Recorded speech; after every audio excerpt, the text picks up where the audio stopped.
Semifinal में शमी की 7 wicket वाली आंधी आई। लाला ने इमोशनल होकर पूरी कहानी बताई। जी हां, 7 विकेट वाला कारनामा किसी भी वर्ल्ड कप में टीम इंडिया की तरफ से करने वाले पहले और इकलौते गेंदबाज हैं मोहम्मद शमी। आज से पहले किसी भी भारतीय गेंदबाज ने, सोचिए कब से वर्ल्ड कप चल रहा है, कब से 75, 79, 83, 87 लगातार इतने सारे वर्ल्ड कप हो गए, इतने सारे गेंदबाज आए, लेकिन टीम इंडिया की तरफ से जो कारनामा मोहम्मद शमी ने कर दिखाया वो आज से पहले कभी हुआ ही नहीं था। एक मैच में, किसी भी वर्ल्ड कप के एक मैच में 7 विकेट, गजब है भाई। हालांकि इसके बाद भाई मौका भी इमोशनल होने वाला था, क्योंकि ऐसा विकेट जहां पर इंडिया ने लगभग 400 बना दिए, न्यूजीलैंड ने भी लगभग 350 बना दिए, उस विकेट पर मोहम्मद शमी इकलौते ऐसे गेंदबाज थे जिन्होंने 57 रन देकर 7 विकेट ले लिए। बाकी हमारे गेंदबाज विकेटों के लिए तरस रहे थे, पीटे जा रहे थे, रन खा रहे थे, और एक मोहम्मद शमी थे, विकेट पर विकेट ले रहे थे और रन भी नहीं खा रहे थे। न्यूजीलैंड वाले बहुत बचकर खेल रहे थे उनको।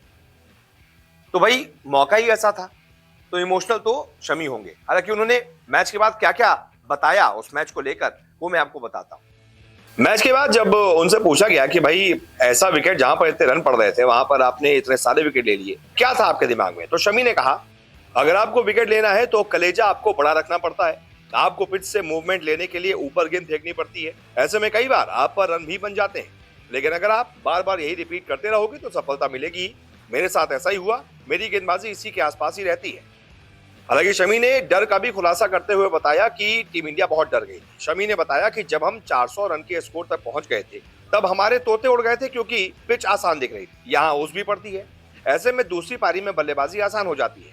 हाँ, ये चीज अच्छी हुई कि ओस नहीं पड़ी। ओस पड़ने पर गेंद स्किड करने लगती है और बल्ले पर अच्छे से आ जाती है। और दूसरी अच्छी चीज ये हुई कि उनके शुरुआत के बल्लेबाज बड़ा स्कोर नहीं खड़ा कर सके। अगर वो अच्छी शुरुआत दे देते तो हम मुश्किल में पड़ सकते थे। आपको बता दें, शमी ने इस मैच में कई सारे वर्ल्ड रिकॉर्ड भी बनाए। सिर्फ 5 ही ऐसे गेंदबाज हैं जो अब तक वर्ल्ड कप के इतिहास में 7 विकेट ले चुके हैं एक पारी में, और मोहम्मद शमी नॉकआउट मैच में ऐसा करने वाले दुनिया के पहले गेंदबाज। किसी भी और गेंदबाज ने जो 7 विकेट लिए हैं वो नॉर्मल मैच में लिए थे, लीग मैच में लिए थे, नॉकआउट में नहीं लिए थे। नॉकआउट मैच में, यानी कि सेमीफाइनल हुआ या फिर फाइनल हुआ, उसमें शमी इकलौते ऐसे गेंदबाज हैं जिन्होंने एक पारी में 7 विकेट लिए हैं। शमी से पहले ग्लेन मैकग्रा ने 2003 में 7 विकेट लिए थे। ऑस्ट्रेलिया के ही एंडी बिकल ने भी 2003 में इंग्लैंड के खिलाफ 7 विकेट लिए थे। न्यूजीलैंड के टीम साउदी भी 2015 में इंग्लैंड के खिलाफ 7 विकेट ले चुके हैं, और वेस्टइंडीज के विंस्टन डेविस भी 1983 में 7 विकेट ले चुके हैं, लेकिन इन सब ने लीग मैच में लिए थे। शमी इकलौते हैं जिन्होंने सेमीफाइनल में ऐसा करके दिखाया है। इसके अलावा शमी टीम इंडिया की तरफ से वर्ल्ड कप में 50 विकेट लेने वाले इकलौते गेंदबाज बन गए हैं। मोहम्मद शमी वर्ल्ड कप के सिर्फ और सिर्फ 17 मैचों में ही 54 विकेट अपने नाम कर चुके हैं। वो 50 के आंकड़े तक पहुंचने वाले इकलौते भारतीय तेज गेंदबाज हैं, बल्कि भारतीय गेंदबाज हैं, क्योंकि उनके बाद जहीर खान है जो कि 46 विकेट लिए चुके थे, और उनके बाद अब शमी आ गए हैं जिन्होंने 50 विकेट, यानी कि नंबर 1 शमी बन गए हैं। सिर्फ इतना ही नहीं, एक और रिकॉर्ड शमी ने बनाया है। वो एक वर्ल्ड कप में टीम इंडिया की तरफ से सबसे ज्यादा विकेट लेने के मामले में भी नंबर 1 पर आ गए हैं। उन्होंने जहीर खान के रिकॉर्ड को तोड़ा है। जहीर खान ने 2011 के वर्ल्ड कप में 21 विकेट लिए थे, और शमी ने इस वर्ल्ड कप में अब तक 23 विकेट ले लिए हैं। ऐसा करके वो नंबर 1 बन गए हैं, और इस वर्ल्ड कप में भी वो 23 विकेट के साथ नंबर 1 पर आ गए हैं।